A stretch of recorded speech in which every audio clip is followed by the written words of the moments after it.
Hello everyone, welcome to day by day classes. आज हम class 9 की हिस्ट्री का फर्स्ट चैप्टर करने वाले हैं। आप लोगों को पता ही होगा कि मैंने क्लास 9 की ज्योग्राफी का भी फर्स्ट चैप्टर ऑलरेडी करा दिया है। अब उसके बाद मैं क्लास 9 की हिस्ट्री का फर्स्ट चैप्टर कराने वाली हूँ। तो उस चैप्टर का नाम है द फ्रेंच रेवोल्यूशन। इस चैप्टर में हम फ्रांस में जो रेवोल्यूशन हुए थे और जो चेंजेस आए थे उस रेवोल्यूशन की वजह से, ये सारा पढ़ने वाले हैं। वो चेंजेस आए, उसके रेवोल्यूशन क्यों हुआ, किस कारण से हुआ, कब हुआ, ये सारी चीजें इस चैप्टर में हम एक एक करके पढ़ेंगे। तो पहले इस चैप्टर में स्टार्टिंग में हमें एक स्टोरी दिखाई गई है, स्टोरी टाइप का है, जो ये एक सुबह की बात कर रहे हैं। और ये सुबह है 14 जुलाई की 1789 की। तो 14 जुलाई 1789 में जो ये सुबह थी, ये आम सुबह की तरह नहीं थी। इस दिन जो है थोड़ा सा स्टेट में थोड़ी गर्मा गर्मी हो रखी थी, मतलब थोड़ा जो फ्रेंच में वहां पे कुछ गड़बड़ चल रही थी। तो वो गड़बड़ थी क्यों? तो वो गड़बड़ इसलिए थी, जो कमांडर थे ट्रूप्स के, उन्हें किंग ने ऑर्डर दिया था मूव करो सिटी की तरफ। अब उन्होंने उसे ऑर्डर दिया सिटी की तरफ मूव करने के लिए, तो लोगों में ना अफवाहें फैल गई कि वो ओपन फायरिंग करने वाले सिटीजन्स के ऊपर। तो जब ऐसी अफवाह फैली तो उसमें ऑब्वियस सी बात थी, सिटीजन्स भी कुछ अपना रिएक्शन देते। तो सिटीजन्स में 7,000 मैन एंड वुमेन ये गैदर हुए फ्रंट ऑफ टाउन हॉल। इन्होंने डिसाइड किया कि हम एक अपनी पीपल्स की मिलिट्री बनाएंगे। एक छोटी सी अपना, इस जो 7,000 पीपल थे, इन्होंने साथ में गैदरिंग की और अपनी एक मिलिट्री बनाई। और यहां से ये फ्रंट होके मिलिट्री बना के इन्होंने बहुत सारी चीजें, जो गवर्नमेंट बिल्डिंग्स थी, उनको तोड़ना स्टार्ट कर दिया। जैसा आज भी हम लोग करते हैं, अगर हम लोग शामिल होते हैं, अगर हमने अहिंसा से काम किया तो हम ज्यादा अनशन करेंगे या फिर भूख हड़ताल या फिर शांति से मोर्चा निकालेंगे। लेकिन अगर वो कहीं बिगड़ जाए, कुछ अफवाहों की वजह से कभी कभार होता है कि बिगड़ जाती है, तो उसमें हम सबसे पहले टारगेट बनाते हैं गवर्नमेंट बिल्डिंग्स को, गवर्नमेंट प्रॉपर्टीज को। तो उस टाइम के लोगों ने भी सेम किया, उन्होंने बहुत सारी गवर्नमेंट बिल्डिंग्स को तोड़ दिया। लेकिन उन्होंने तोड़ा था सर्च ऑफ आर्म्स के लिए, मतलब वो हथियार ढूंढने के लिए उन्होंने बहुत सारी बिल्डिंग्स को तोड़ दिया था। उसके बाद हम सेकेंड पैराग्राफ पे चलते हैं। अब जब ये सारे लोगों ने इतनी सारी बिल्डिंग तोड़ी, तो इन्होंने फाइनली मार्च करना स्टार्ट किया ईस्टर्न पार्ट ऑफ सिटी की तरफ। सिटी के ईस्टर्न साइड में ये लोग जाने लग गए, जहां पे इन्होंने जाके क्या तोड़ना स्टार्ट कर दिया, जो फोर्ट्रेस प्रिजन होता है। मतलब इसका मतलब होता है, एक प्रिजन मतलब तो आप सबको पता होगा जेल, और जो फोर्ट्रेस प्रिजन में होता है, इसका मतलब होता है जो किले की दीवार के अंदर जो जेल होगी, उसकी बात कर रहा है। द बेस्टाइल, ये भी जेल होता है। इन दोनों को इन्होंने तोड़ना स्टार्ट किया, और तोड़ा था इस सर्च में कि इन्हें यहाँ पे मिलेंगे हॉर्डेड अम्यूनिशन। इसका मतलब होता है खजाना, जैसे सरकारी खजाना होता है ना, जहां पे वो लोग खाना जमा करके रखे, या भी फ्यूचर में कोई सामान वो बेचने वाले उनको जमा करके रखे। तो उस गोडाउन को सर्च करने के चक्कर में इन्होंने जेलों को तोड़ना स्टार्ट कर दिया। अब जब इन्होंने जेल तोड़ा तो इनकी लड़ाई हो गई कमांडर से, जो वहां के कमांडर थे, जेल के जो कमांडर थे, उनसे उनकी लड़ाई हुई, और उसमें उन्होंने कमांडर को मार दिया। और जो प्रिजनर्स थे वो रिलीज हो गए। हाँ, प्रिजनर्स 7 ही प्रिजनर्स थे भले, लेकिन वो फिर भी रिलीज हो गए। लेकिन फिर भी लोगों को जो है ना, उन जेलर्स पे या फिर जो जेल के जो कमांडर्स थे, उनपे जो है ना बड़ा गुस्सा था कि ये सारे लोग ना किंग की पावर से बहुत परेशान थे। वहां के लोग जो थे ना, वो किंग की पावर से परेशान थे कि किंग बहुत ही ज्यादा अपनी मर्जी चला रहा है।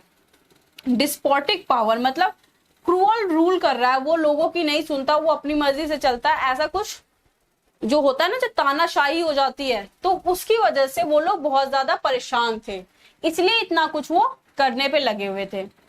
तो जब इन्होंने जो किले के दरवाजे को, किले की दीवार को तोड़ा, तो तोड़ने के बाद इन्होंने जो तोड़े तो बड़े बड़े पत्थर निकले होंगे, उन पत्थरों को इन्होंने मार्केट में बेचा, और खरीदने वाले लोग भी थे।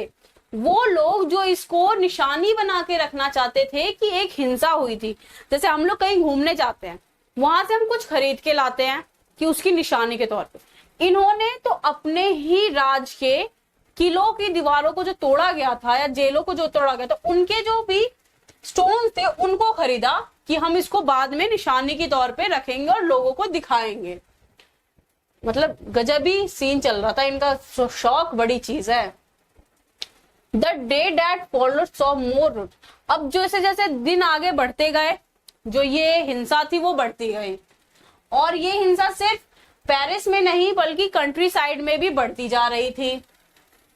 यहाँ पेरिस में और कंट्री साइड में ये हिंसा दोनों तरफ बढ़ती जा रही थी।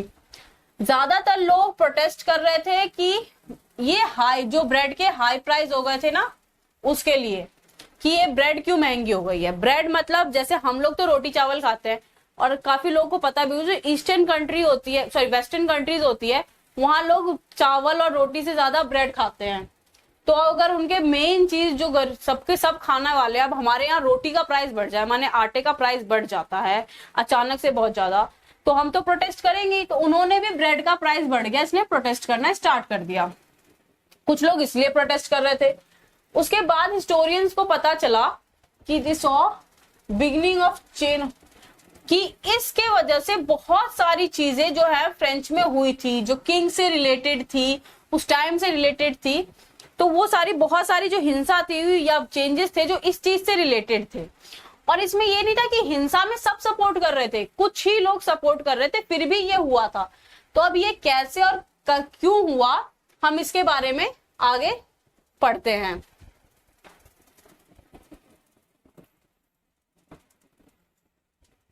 अगला टॉपिक है हमारा French society during the last 18th century. अब जो लास्ट 18th सेंचुरी में फ्रेंच सोसाइटी थी क्या, हम उसके बारे में पढ़ेंगे।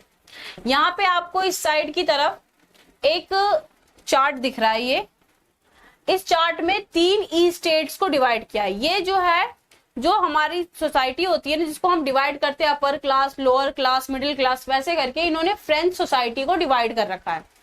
तो जो ये फर्स्ट क्लास में जो ये लोग आते हैं क्लिगरी, ये वाले चर्च में जो हायर पोजीशन वाले लोग होते हैं ना, चर्च से रिलेटेड, जिनको चर्च में हायर काम दिया जाता है, ये वो होते हैं।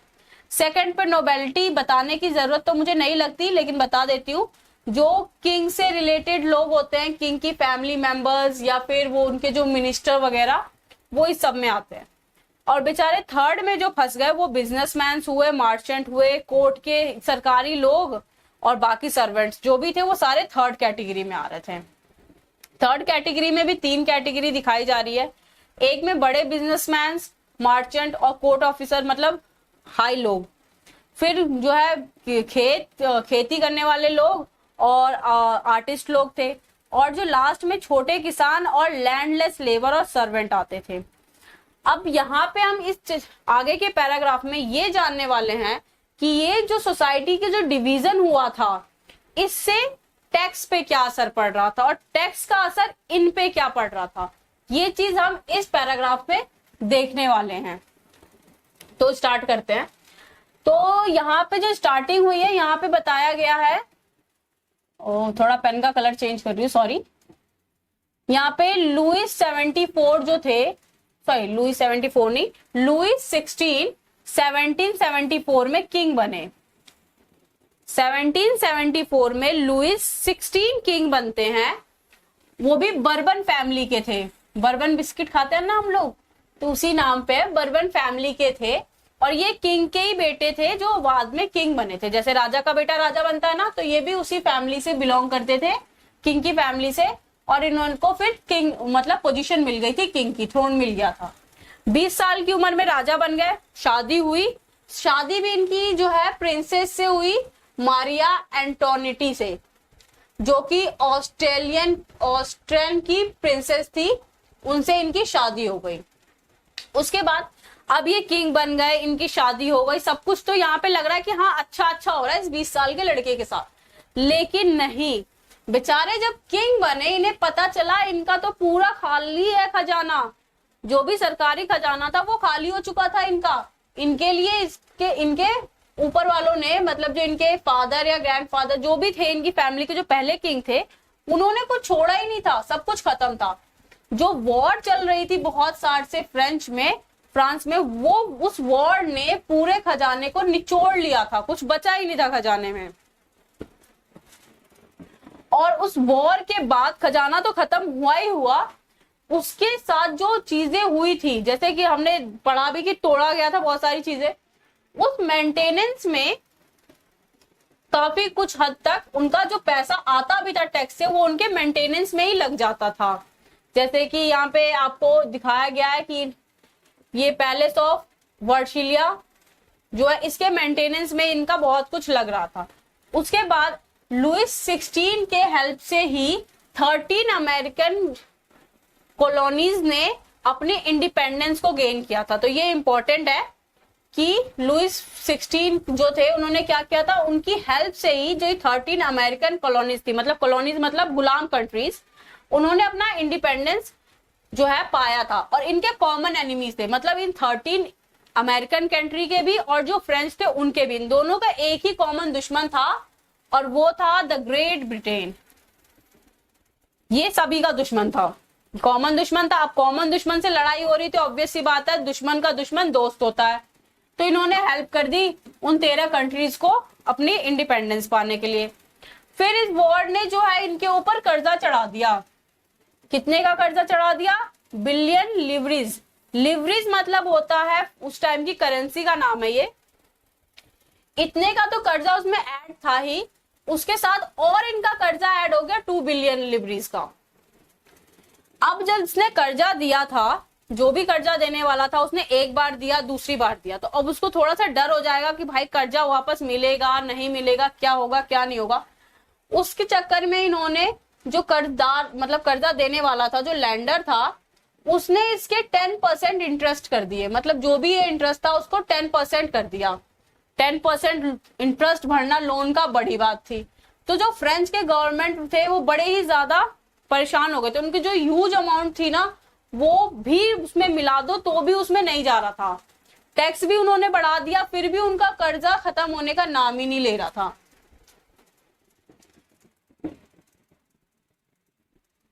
बहुत सारा जो उनका बजट था फ्रेंच गवर्नमेंट का दूसरी चीजों को, वो भी उन्होंने कर्जे में ही डाल दिया। लेकिन फिर भी जो मेंटेनेंस, उसके बावजूद उनको अपना मेंटेनेंस का खर्चा चाहिए, चाहे वो मेंटेनेंस, उसमें कितनी सारी चीजें मेंटेनेंस की होती है।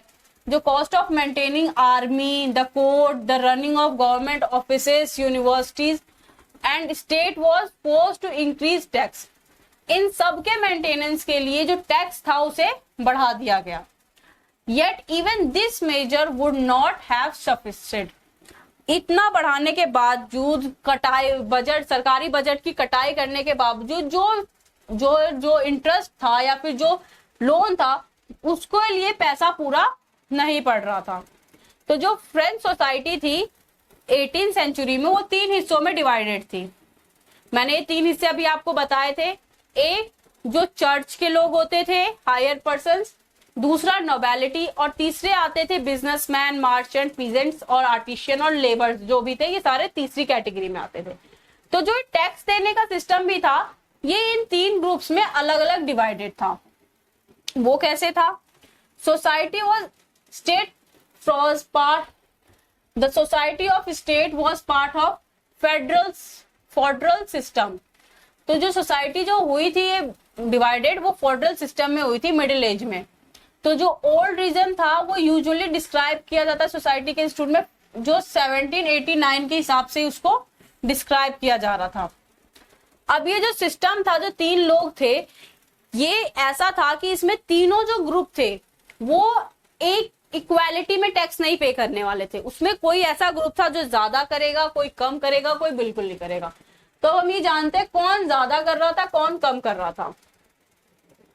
The society of state. Note that within third society some of rich and other are poor. अब मैंने आपको ये बताया था कि जो तीसरी सोसाइटी थी, जो तीसरी लेयर थी सोसाइटी की, उसमें कुछ लोग पुअर भी थे, कुछ लोग रिच भी थे। उसमें उसी सोसाइटी में 3rd नंबर की सोसाइटी में ही उन्होंने बिग बिजनेसमैन को भी डाल रखा था और लैंडलेस लेबर्स को भी डाल रखा था।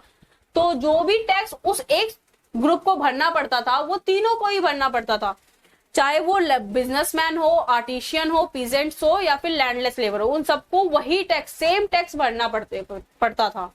तो ये तो काफी नाइंसाफी हो जाती थी। जो बिग बिजनेसमैन है वो टैक्स आसानी से भर सकते थे, लेकिन जो लैंडलेस लेबर है वो क्या करेंगे, वो उस टैक्स को पे करने के लिए दूसरों के घरों में, जैसे जिनको टैक्स नहीं पे करना उनके घरों में वो सर्वेंट का काम करते थे, या फिर जो गवर्नमेंट की हेल्प करते थे, मिलिट्री ज्वाइन करते थे, ऐसी ऐसी चीजें वो करने लग जाते थे। तो जो ये सोसाइटी बनी थी इसमें 90% जो पॉपुलेशन थी वो पीजेंट्स की थी, 90% पीजेंट्स थे। तो only small of them own the land they cultivate, लेकिन 90% किसानों में भी बस छोटी सी परसेंटेज थी जिनकी खुद की जमीनें होती थी। About 60% of the land was owned by the noble, और उसमें जो 60% लैंड था, मतलब 60% लैंड नोबल्स जो है उनके थे, और the church and the rich member of the third society, nobles के थे, चर्च का था, और जो अमीर लोग थे उनके थे। अगर 60% लैंड सिर्फ इन दो, ये तो हमारी दो सोसाइटी का हिस्सा था, ये वाला फर्स्ट था और ये सेकंड हिस्सा था। 60% लैंड फर्स्ट और सेकंड हिस्से के पास था और थर्ड हिस्से के रिच मेंबर्स के पास था। तो जो 40% लैंड बचा वो इतने सारे लोगों में डिवाइड होने वाला था, तो कितना किसको मिलता। तो जो member of first two society के जो मेंबर्स थे, या ई स्टेट के जो मेंबर थे, जैसे कि क्लेगरी जो मैंने आपको बताया था, और नोबेलिटी, वो बहुत मस्त आराम की जिंदगी जी रहे थे। इनको कोई टैक्स पे नहीं करना होता था, ये आराम से जिंदगी जी सकते हैं, इनको टैक्स पे करने की, टैक्स की कोई चिंता नहीं करनी, सब कुछ उनके लिए मजे का था। लेकिन ये जो बाकी इनका टैक्स बचता था वो इनको पीजेंट्स के ऊपर डाल दिया जाता था, जो गरीब लोग थे उनके ऊपर डाल दिया जाता था, उनको वो सारे टैक्स भरने पड़ते।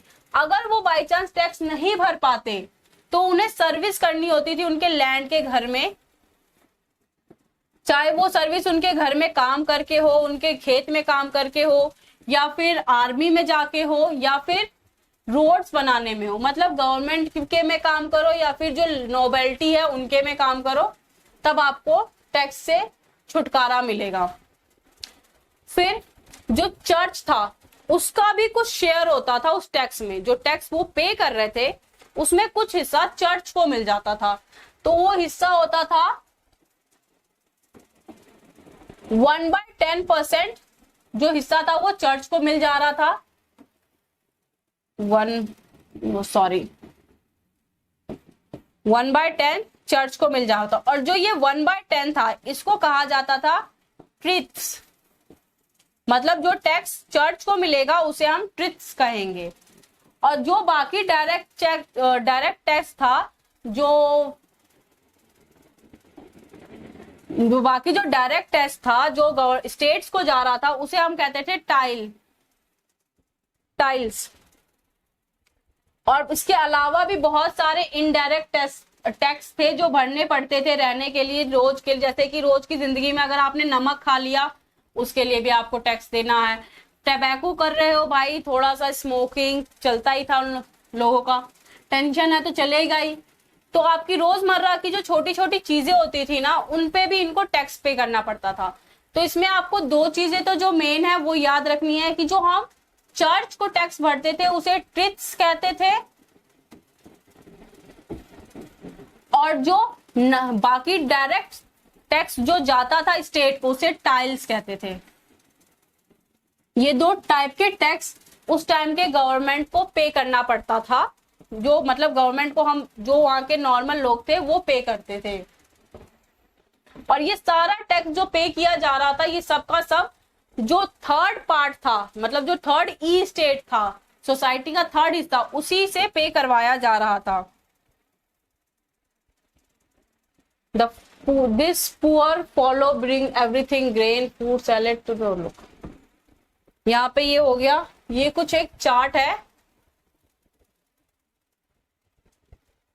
जिसमें जो नोबल मैन है वो मस्त is a spider peasant the fly, the more devil has the more he want, the poor fellow bring everything grain fruit money salad, the fat lord sit there read ready to accept it all. He does not even care the grace him with a look. मतलब जो अमीर आदमी है वो मस्त बैठा हुआ है, फैट लॉर्ड आराम से, मतलब अमीर आदमी मस्त बैठा हुआ है, गरीब अपना सब कुछ लाके उसे दे रहा है और वो गरीब की तरफ एक दया की दृष्टि से भी नहीं देखता है।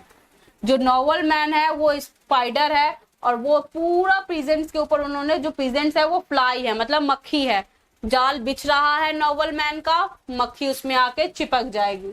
The more the devil has the more he wants, मतलब जितना तुम देते जाओगे उतना उसकी भूख बढ़ती जाएगी। ये तीन जो पॉइंट्स है ये उस टाइम के जो टैक्स सिस्टम था या उस टाइम की जो फ्रेंच की सोसाइटी थी उसको ये तीनों आराम से डिस्क्राइब कर रहे हैं।